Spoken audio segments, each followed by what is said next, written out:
Welcome back to season 2, Irene Lowe. It's so great to have you. It's so good to be back, Samantha. Oh, this is so exciting. This is the first interview of season 2, and we're starting it off with a fan fave. You might remember Irene from season 1, where we talked about the Women of Color Summit that you're doing. Yeah, that was a fun episode to be on. It was so nice to receive that invitation and just talk about that work. So thank you. You're welcome, and it's so nice to stay connected too. Mhm. Before we dive in, because I also want updates on everything you've been up to. Not everything you've been up to. That might be too much. But I'm going to pull a card for us. It's from The Universe Has Your Back by Gabby Bernstein, and they're just affirmations. So I don't know if you can hear my dog barking. It could be for us, for me, for you, or for a listener. It could inform the conversation or not. Let me do this one. Oh, this is perfect. I create mindful moments throughout the day, reminding myself that I am love and miracles are natural. I love, and that's totally what you're doing with your online yoga. You're creating mindful moments throughout the day. I love that. Thank you. I feel like that is what you're doing with this podcast. Oh, that's so nice. I hope so. Yeah. Oh, that's so cool. Yeah, so give us an update on anything you want to update us on. I think we talked maybe in October or September. Yeah, it has been a while, but yeah, when we talked with you, there was so much going on with the Women of Color Summit, which I'm a co-creator and co-founder of. I went to LA. We held a one-day retreat for our group program, which was wonderful back in November before Omicron variant came out. And that was just such a beautiful experience with about 10 beautiful souls. And then after that, we came back. Well, I came back because I'm not from LA. And we started our second cohort for our group program, Deepening Your Spiritual Practices and Community. We just wrapped that up last week. Oh, cool. Still fresh in my heart. Such a beautiful experience in terms of walking that journey of decolonizing spirituality and community. And yeah, so there's just been so much experiences that I've been facilitating, but also immersed and meshed in. For Irene Yoga Flow, things have been going well as well, doing more workshops with yoga organizations. I have one coming up actually next week with yoga outreach. It's called The Body is Not a Machine, where we talk about disrupting capitalism in the yoga world. So I'm pretty excited about that. It is an offshoot of my signature group program, Radical Rest, where we talk a lot about how yoga can be a practice of radical rest. Wow, that's so exciting. And what is the day of that workshop? It is March 12th and the 13th, and it runs from 10 a.m. to 12 p.m. Pacific on Zoom both days. Oh, at first I heard midnight. I was like, wow, that's a lot of yoga. It's a little marathon, yeah. Oh, cool. And is that in person or is that online? It's all online. Oh, yeah. Cool. So people listening, maybe you can still get in as this comes out. That would be so cool. Yeah, that would definitely be fun. Love to see you all there if you do listen to this episode. Yeah, I know. Hopefully in time. I always hate when I hear episodes that have been released prior and then I hear about a cool opportunity and I'm like, oh, I missed it. Yeah. But the cool thing is that you have a lot of yoga offerings, or you have some really cool ones. So one, when did that start? And two, what does that look like? Yeah, so my yoga business, I primarily focus on my Patreon. So I have an online yoga and tarot club that started last year, very, very quietly, just to focus on my newsletter list. I wasn't really promoting it actively. I was still trying to figure out how I wanted my space to be. And so this year, I'm really focusing my online energy towards cultivating that space for yoga and for tarot and for building that intuition work. So that's really where that offering came from, my online yoga club. And I know that like you wanted to ask me like some questions about online yoga asana. And the reason why I didn't do a big push for it last year was because I was still figuring out my relationship to online yoga, how it works, how it differentiates from in-person experiences, and also figuring out like what yoga can mean in this pandemic climate that we're living in. Because I think post-pandemic, if we are going to be living with COVID, living with what it means to be out in the world and how to be safe and how to be respectful to others. So wow. And what did you find? I know that you said you spent some time investigating what those differences look like. What did you kind of decide on? yeah, I mean, I think that for me, I've had such powerful experiences with online yoga classes, but it took me a while to get there. For a while, I did believe that in person was better, meaning that I could have a better experience. I felt like I needed to be in the same space as my teacher. But when I started to experiment with different classes, different offerings, I finally had experiences where I felt like I was in the same room with the teacher, with the facilitator. I felt like I wasn't missing out. And I still felt like I was committing to my practice in the same way. I know that online yoga classes can be like harder because it's so much more accountability that you have to do, right? Like even though the barrier to entry is lower, meaning that like I can go right now, find any class that I want and practice, and I can do it anytime.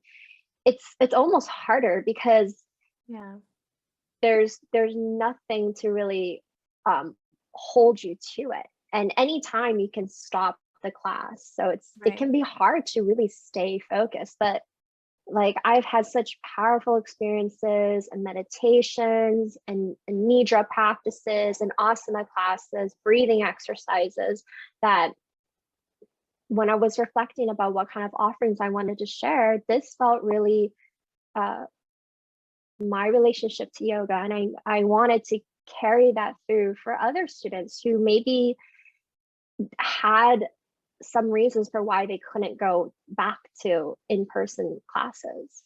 Oh, that's beautiful. And such a good point about accountability, and that, yeah, there's nothing keeping you from just stopping the video and doing something else. But it sounds like you do it more in a club setting. Do you find that that helps people be accountable with each other?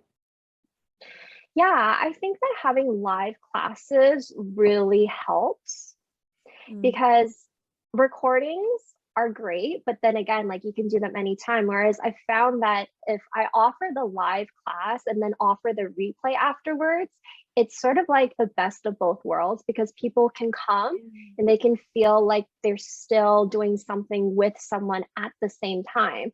But if they can't make it, at least they still have the replay afterwards. And I found that like I love that option. Like even when I'm signing up for things, I love knowing that I have that option to look at the recording. And it's funny because like at the start of the pandemic, I would sign up for so many things and just like not end up looking at any of the things I signed up. But now, but now I find that I'm signing up for less things, but the things that I actually do sign up for, I am intentional with it. And I actually do listen to the recordings.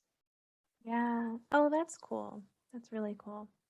I was actually wondering if you could touch on like screen fatigue, because I think that's something I've experienced as an at-home worker and also like at-home therapy and coaching recipient. But then as someone who offers services, I find that other people are getting screen fatigue. But we also need screens at some times to connect with others. So I was wondering if you had any maybe tips for engaging with online content when you can also, like in a way that protects your energy or your eyes. Yeah, no, that's like such a like important question to think about, because yes, like a lot of us are working from home, and then also getting a lot of our entertainment, our social needs from the screen as well. And I've noticed that I've definitely had more headaches, and I've definitely had Interesting. yeah. Sorry, what'd you say? Oh, sorry, I just said that's interesting. Yeah, I've had more headaches being on screen. But for me, I will take breaks throughout the day. And because I do work from home, I do get to make my own schedule. I will block out times where I am not on the screen. And also, like, I find like moving the screen further away from me helps. So when Yeah. I'm practicing yoga asana, I usually have the computer like a few feet away from me, so that like I can just focus on listening to the instruction. But if I need to, I can still glance over, but it's not like directly in my face. Um, for me, I also like to, in terms of like dealing with Zoom fatigue and screen fatigue, um, it's all really like simple things that I do. Uh, in terms of like sitting, I always sit cross-legged. I'm sitting cross-legged right now. My chair allows me to do that, but I need to be able to sit in different ways.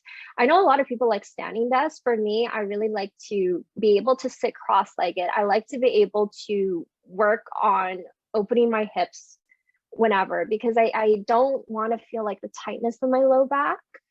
Um, so just those are the things that I do. Yeah, and that's such a good point too, that when you're in a yoga class, you're not this far apart from your teacher. You're across the room from them typically. Yeah, yeah, you don't need to have the screen so close to you. Um, yeah, you don't need it really. Like, what is the point? Yeah. Yeah, that's such a good point. I love that you offer these suggestions. Not only do you offer online yoga and online resources, but I saw that on your Instagram today, which is a week ago from when this comes out, uh, 1 week prior, you offered some tips on how to make your yoga online space more cozy. And I thought that was really fun. Would you mind maybe recapping that post for us? Yeah, I think that was I was like working on that post, which is really funny because I was like, I'm not sure if anyone will find this interesting. So thank you for saying that, You're you found it welcome. useful.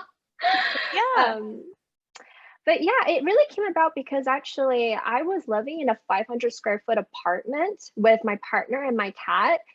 Before COVID happened, I was working for a not for profit at the time, working there. And when I had to work from home, it was actually such a big change because I was in the apartment the whole time. And I was starting to feel like I didn't have a place to practice, didn't have a place to work. So those tips that I shared really came from that time when I was feeling like every time I wanted to practice, I was playing Tetris. I had to move the couch this way, I had to move this that way. And I just felt like such a big ordeal, such a big process. So I started to look at my space and think, what can I do that will make this easy for me? Because I don't want to have all these obstacles in my path. Because I know that if it's harder for me to create a home practice, I'm just not going to end up doing it. Like no one wants to spend 10 minutes setting up and tearing down. Right. So one of the first tips is really looking at your space with a new eye. So finding whether it's your living room, that's also like your kitchen, finding a space that is relatively open and that you can just push things to the walls.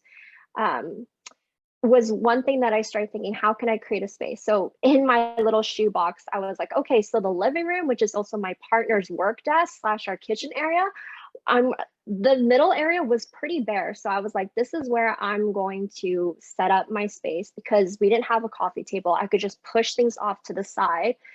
So that was like one of the first things that I did, which was just try to think about how I could envision a space for me to practice without hitting things, without falling down, without hurting myself or hurting my possessions. And then after that, I was thinking about how do I continue to create that space, make it still feel like a yoga space, even when I've rolled up my yoga mat, even when I've taken off my bolsters. And so I was thinking about how do you adorn with intention, meaning that instead of decorating with pretty things that you find at like Home Sense or Winners, which is great, how can you get rid of objects that have no value for you and bring in objects that do have a spiritual connection? And so these things I was thinking of would be small, like maybe like a handwritten note, an affirmation. Perhaps it is a photograph of your ancestors. Perhaps it is incense. Perhaps it is a plant, a small one that wouldn't hurt if you placed it in a corner somewhere like that. And just get rid of all those things that have no value besides the decorative aesthetic purposes. So that was another thing that I did. So I didn't really have a lot of decorations. I did have some plants for greenery and nature, but I relied primarily on our big windows. We had these big wall to ceiling, floor to ceiling windows. So I would just open the blinds and let the sky and a moon come in. And like that was another way of me bringing in some energy, some vibrancy into the space. Another tip that I have, which I continue to do this for myself because right now I don't have floor to ceiling. What is that term? But like the big windows, I don't have the beautiful view anymore. I have a view of the SkyTrain, which is like our public transit. But I like to cleanse and purify the space because I find that that helps to move away stagnant energy. So before practice and after practice, I will work with the elements. So I will either incense or I will spritz myself with mist made from my shamanic teacher. And then I'll do that. I might also light a candle as well during my practice. And these things really help to ground me. So like, it's really easy to set up and press play. And then all of a sudden, I got to make dinner. Ooh, I got to check the mail. Ooh, let me just quickly do something. But I find that when I create that intentional space, have that space be free of any physical distractions, but only have mementos that keep me connected to my purpose of doing the practice. And then having these little before and after care chips, I can really stay focused and present and completely in the practice. And if sense is a lot for you, dousing with water, having diffusers are also just alternatives that are gentler and milder that can still kind of be ways to work with the elements. And then finally, living with someone is you have to communicate your needs. So whether you live with a roommate, whether you live with family, your partner, let them know that you need some time for quiet. Whether they are out of the place or whether they are doing a quiet activity, just knowing that I need some time. Can you please give me some time, and working that out. But ultimately, accepting that the home practice is going to be a little bit, there's always going to be distractions. At the end of the day, no matter how much that we do to create this space, knowing that there is going to be distractions, unless you live in some reclusive apartment in some private zip code, like there's going to be mailbox you can hear. Like my space right now, I'm literally above the intercom system. So every time someone has delivery, I know it. I know when someone is coming in, but I have accepted it, right? And it's actually made my practice stronger, because before I would notice it and get really distracted, perhaps angry and upset.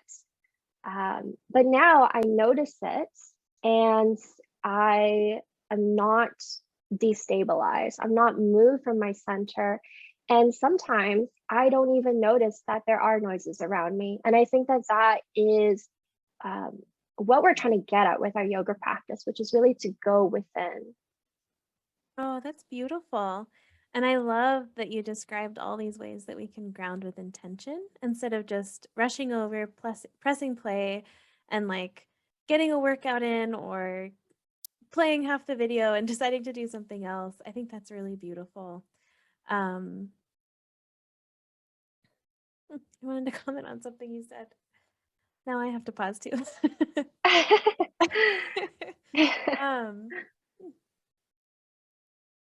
I don't remember. Maybe I'll come back to it. But I wanted to talk about the upcoming workshop that you're doing is about looking at capitalism in yoga, and then also your signature program is all about rest and radical rest. I was wondering if you could touch on that a little bit for us. Yeah.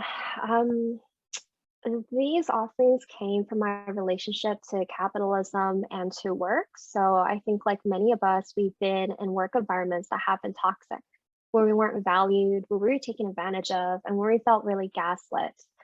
I was working at places where I didn't value myself, and my bosses didn't value me, even though I was doing great work. And I was depressed, I was tired, I had stomach issues and really bad acne. And it was no wonder that my body was showing me, on the outside, that my work, my relationship to work was impacting me. And it wasn't until that I started to get deeper into my yoga practice that I started to see the similarities between how I was using the yoga practice and how I was being treated at work. Because in both instances, I was treating my body like a machine. I wasn't listening to it. I thought I was, but as we know, the yoga space and the mystical marketplace is just selling us things, but there's no heart behind it, right? There's no soul behind it. And so this offering is a way for me to work with women of color as well as with allies who are burnt out, who want to make a difference, but have felt that their inner flame, their inner spark is a little snuffed out, right? Whether you're an entrepreneur, whether you're working for someone else, like so many of us have a difficult relationship with rest, right? Because one, wellness has now turned into hustle. We have to know the most, we have to do the most. And like, I hate this word, but like we want to be advanced, right? And so it's this competition.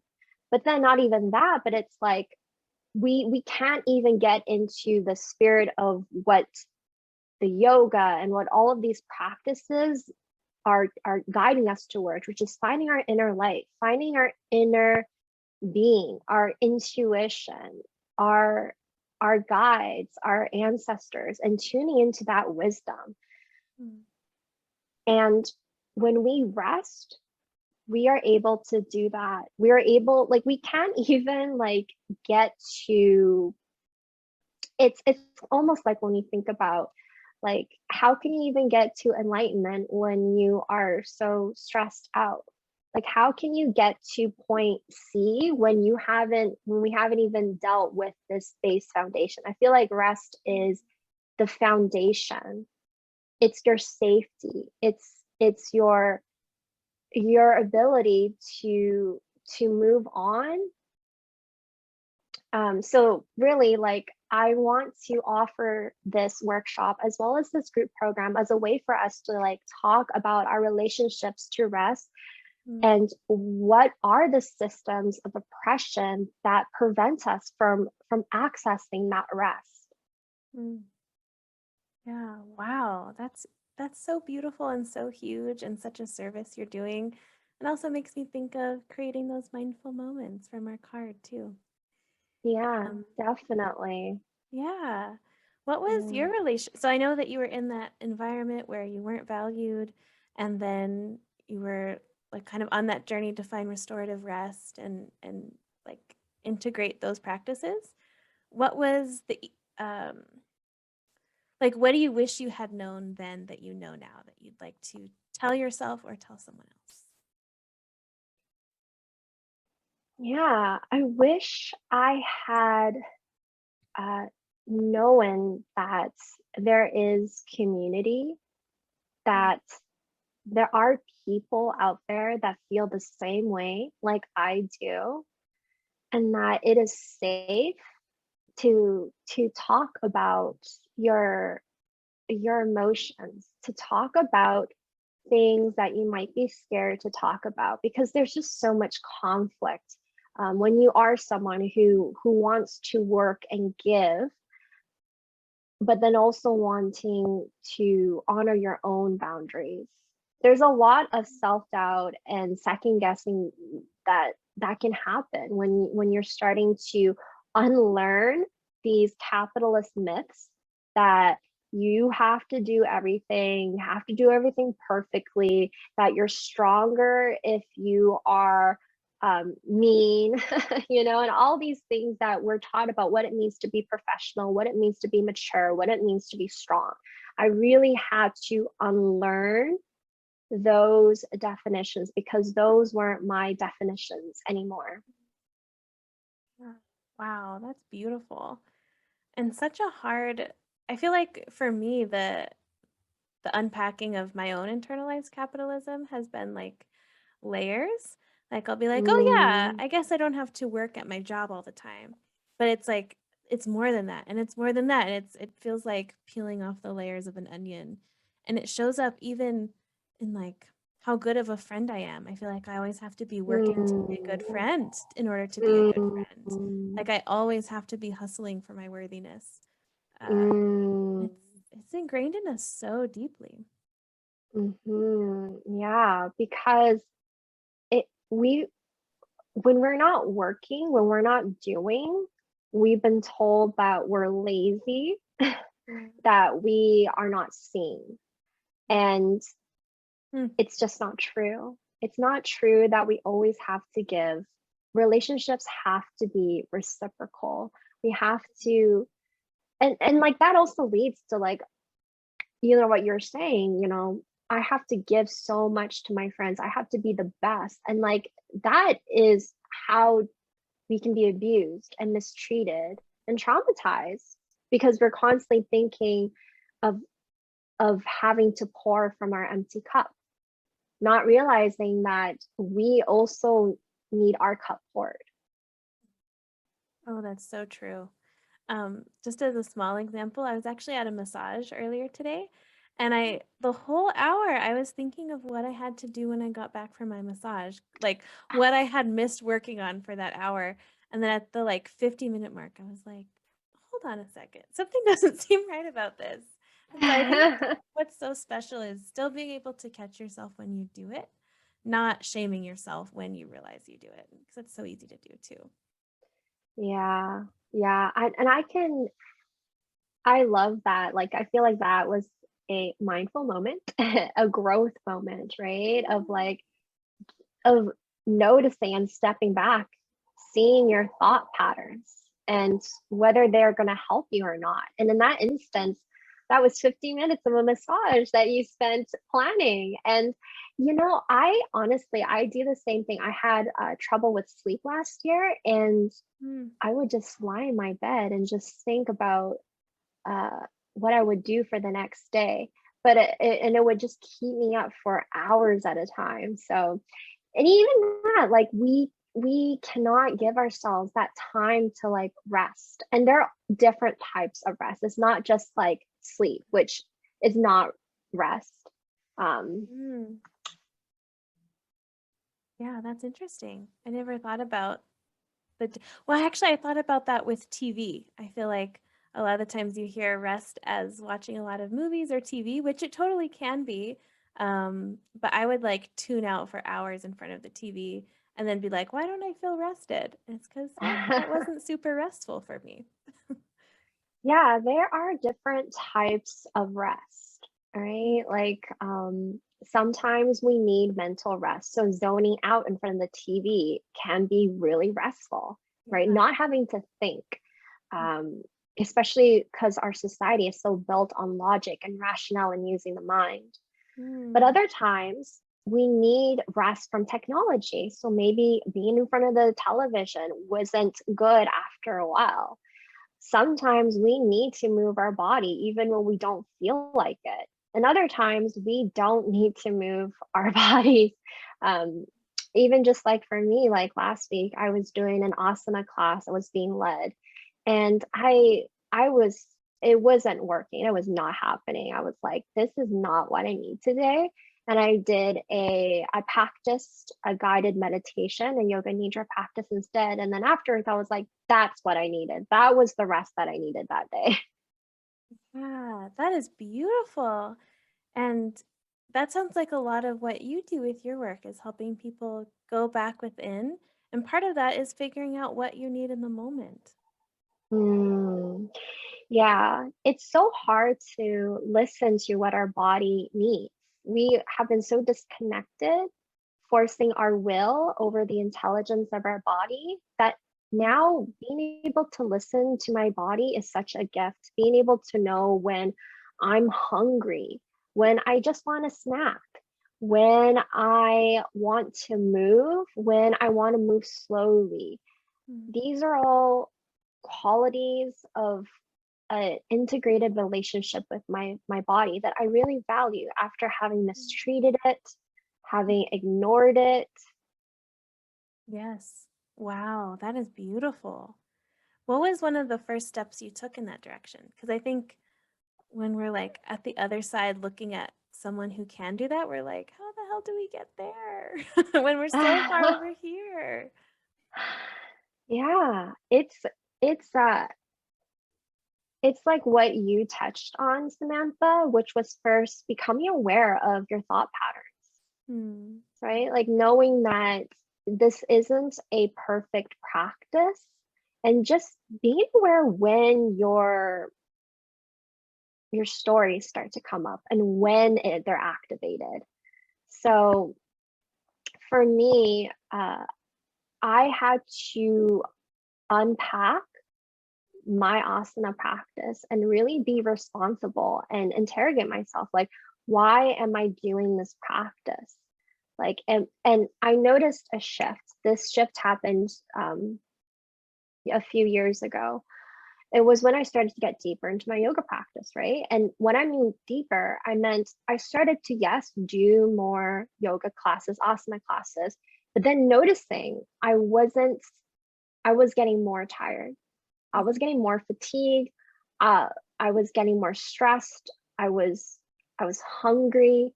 I wasn't feeling nourished from my practice. And this is actually quite common for a lot of hot yoga practitioners, which that practice, like Ashtanga, generally attracts a type A personality, the type of person that wants to do the best and stretch the most. So um, so that was a little about me back then, and I had to start to ask myself, like, what am I trying to do with this practice? Like, am I just trying to lose water weight? Like, what am I trying to do here? Am I just trying to turn off my brain?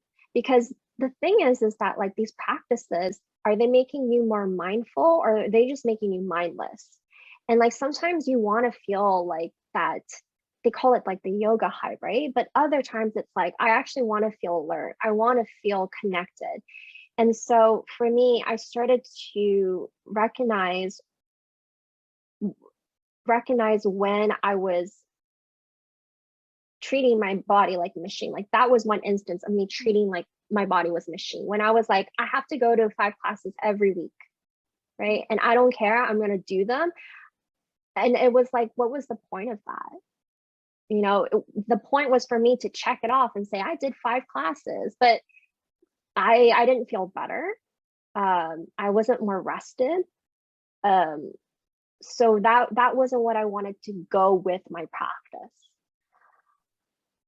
And Wow. that was hard. Yeah. Sorry, go ahead. No, no, no. I was just gonna say, wow.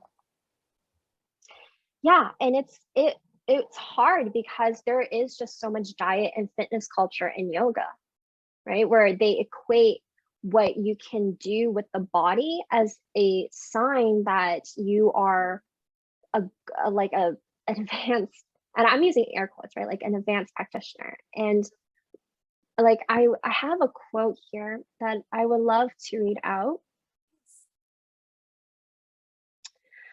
So this is from The Heart of Yoga by Desi Kachar. And he says, however beautifully we carry out an asana, however flexible our body may be, if we do not achieve the integration of body, breath, and mind, we cannot claim that what we're doing is yoga. Yeah, so that is one of my favorite books about yoga. But when I read that, I was just like, yes. I was like, that's exactly what it's all about. Like, we can't claim that this yoga asana that we're doing is yoga if we're just focused on performing for others. Like, this is a practice for ourselves. It does not matter like what it looks like. It doesn't matter how many times we go to class if on the inside there's nothing happening. Wow. Do you feel like that's part of the benefits of online yoga, that you, especially if your camera's turned off or you're not doing it live, you're probably not performing as much for other people? Oh yeah, like I have students who they tell me that like they can be a little bit shy about moving in groups, and being able to practice online, it's turn off the camera, but also knowing that like I'm practicing by myself too. So it helps in terms of like that autonomy and choice, because it can be nerve-wracking to move, and you might be a little bit more stiffer and see everyone else do the same pose and a synchronized movement. It takes a while for us sometimes to realize that like, well, we can be on the same journey but doing different things. Wow, that is really cool. And just as a side note, I totally feel you about hot yoga. I had like all these images of me pushing myself, even though it felt like I was gonna pass out, when all I really wanted to do was just lay down for a little bit. Yeah, I mean, I started off with hot yoga, so like I can spend like hours talking about this, but it, it's really harmful. And I know that some places they are changing the way that they hold space, but a lot of places, a lot of teachers still sort of have that militant boot camp way of teaching that is not trauma informed, and that's also not the safest, like physically safest for your body. Yeah, that's so true. I would like to switch gears to talk about tarot with our remaining time. I know that you're combining yoga and tarot for your club, and then you also do one-on-one tarot readings. Is that right? Yes, I do. Yay, cool. What was the inspiration behind pairing up yoga and tarot? Yeah, so I feel like I've been asked this question a few times. I feel like I need to perhaps change my marketing because it's I do bring in some yoga and tarot together, but I mean ultimately these are the spiritual practices that have impacted my intuition, my spirituality, my self-worth, my self-love, and it all comes down to that intuition work. Both practices have helped me be able to tune into my inner teacher within, to the wisdom that I have inside of myself, because a lot of my life has been about not stepping into my power. And through yoga asana, through tarot, I've come into instances and experiences where I'm like, I recognize my power, I recognize my truth, and I believe in it. Wow. That is such a beautiful statement. Do you feel like the weight of what you just said too? I'm feeling it with you. Oh, it's so beautiful. And I'm so proud of you to hear that too.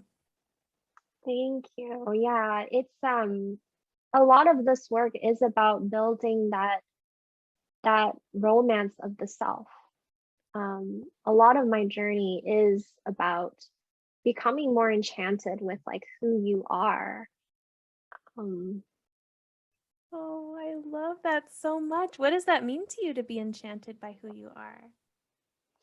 I think it means ultimately it's this respect and this gratitude for the unknown. So we live in a disenchanted world. We live in the post-enlightenment world where we only trust what we can see, what we can measure. Everything else is met with skepticism, with doubt. We're made to feel belittled and condescended to whenever we talk about our spirit, our soul, our energy. And when we romance the self, it's tapping into the truths around us that we can't necessarily quantify or measure through science yet, right? Because science is not advanced yet to know what we know to be true in our hearts, and maybe we won't ever know, but it's still real for us. And so for me, romancing the self is first understanding that like the self is connected, myself is connected to the world. And the world is so vast and unknowable. It's mysterious. And that's exciting. That's exciting for me as a Scorpio, as someone who enjoys kind of diving into deeper waters and exploring our shadows and exploring the parts of ourselves that we may not be acquainted with yet, perhaps because we're scared to, perhaps because we just haven't had the opportunity to. Wow, that is beautiful. Oh my gosh, you have this beautiful ability to phrase things in such a way that's moving and inspirational. I take little notes on things I think would be good, little like bite-sized clips for the beginning. And usually I only have like one or two written down, and now I have like 10 to choose from. You're just so articulate and so beautiful. Thank you. You're welcome. I know that part of what you do with tarot also is decolonizing tarot. I was wondering if you could explain that a little bit more. Yeah, I offer workshops. I actually do a lecture for the Womxn of Color Summit's group program around the history of tarot, interpreting tarot, as well as getting us to think critically about who's erased from tarot. So I would love to offer this workshop more for tarot lovers, whether they read for themselves or for other people, because I think this is like very, very interesting, which is applying critical theory to our spiritual practices, right? Like we know a lot about, well, I don't know, I can't assume, but there's a lot of discourse online about decolonizing yoga. And I feel that this can also apply for tarot. And there's actually a lot of tarot readers who I follow that are doing this work of flipping tarot on its head. So in terms of these workshops that I do, one of the things that I really care about is unpacking the history of tarot, because there's a lot of Orientalist legends about the origins of tarot that are racist, and that is not true.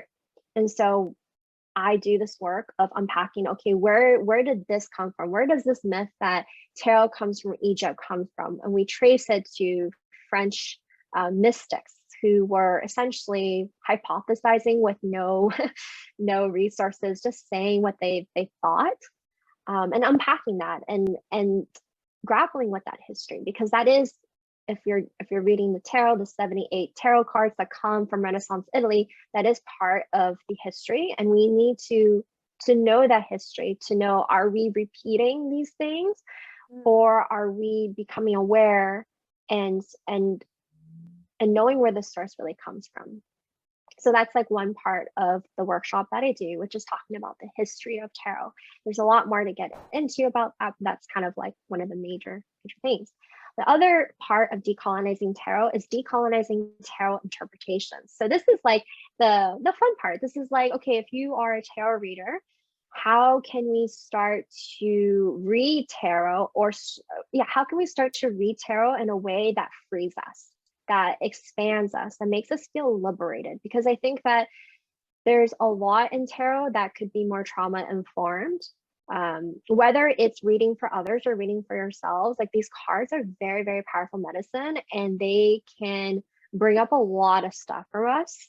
And if we don't have a perspective that allows us to work with that card, we can easily fall into ways of thinking that may hurt us and actually keep us more tangled in our illusions.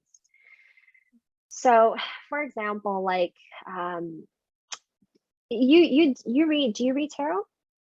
Yes, but I'm still in the beginning, or kind of beginning. Yeah. So, okay, that's cool. um, I just wanted to know, but so, like, I just wanted to, like, if I was going to say some cards, but yeah, Oh, like yes, with please. like with like certain cards, there are traditional meanings associated with them that may not be helpful for us anymore, right? Like with the court cards, if you get the Knight of Swords, it might mean that a pale skinned person is going to come your way, or it might mean like a romantic interest is coming your way with Knight of Wands or something like that, or like literally taking the king and the queen as gender.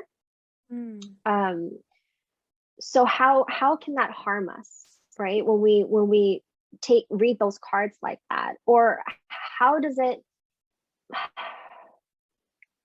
I'm like getting a little bit excited here. I'm like, That's wonderful. but like also even like the decks that we use, like how are the illustrations, the energy of those cards, how are they contributing to our definitions of the world, of what a man looks like, of what womanhood looks like, right? Like, there's all these ways that we can start to like unpack and divest from ideas, from worldviews that do not resonate for us. So that's like a second component that I do in terms of like interpretations and understanding like what are some ways of interpreting that may feel more abundant for you. And it all comes down to intuition work. So I'm an intuitive archetypal tarot reader. So I rely on my intuition, but I also love to get really nerdy about all the astrological associations and all, the numerological associations. So I have that as well. But I really like to teach to my students and my workshops what intuitive reading can really mean and how it can liberate us, and just some of the pros and cons associated with intuitive reading styles. Wow. No wonder you're getting excited. That's really exciting things that I don't think I would have ever thought of on my own. So I really appreciate you saying that. And it does give me a lot to think about. Yeah, I would have to say that the more you do tarot, just like with yoga, the deeper it gets. Like, my gender relationship has completely transformed through tarot. Wow. Yeah, Wow. That's it's cool. just it's just so powerful to work with these archetypes and to recognize these moments, these energies in our lives. And it's so reaffirming when you get the cards and you see what you've been feeling, but you couldn't articulate it. Yes. Yes, that is so cool. I wish I had them by me, but just this last weekend. Oh, we were supposed to record last weekend and we had to reschedule. My mom found some tarot cards from my grandmother, and I have never met her, but I've always been really connected to her. And so I've been flipping through those, and they're so old. You can like see the weather around the cards, and they're just so special. But I asked for a lion before I went to go visit my mom. And the first card I pulled from my grandmother's was the strength card that has the lion on it. It was so I love beautiful. that. Yeah. Yeah. Oh, there's so much energy in like an old deck of cards too. Yeah, I know, so cool. Oh, thank you so Yeah. much for talking to me about tarot and yoga. Um, this is so cool. Is there anything else we didn't touch on that you'd like to make sure we touch on today? Okay, well, thank you so much for sharing all that you did. One of the questions I'm asking my guests at the end of every episode. Oh, this is the first interview. So last season, I was asking those 4 questions at the very end. And this time, I'm just asking my guests to give the listeners a challenge or resource to focus on in the next week. Hmm.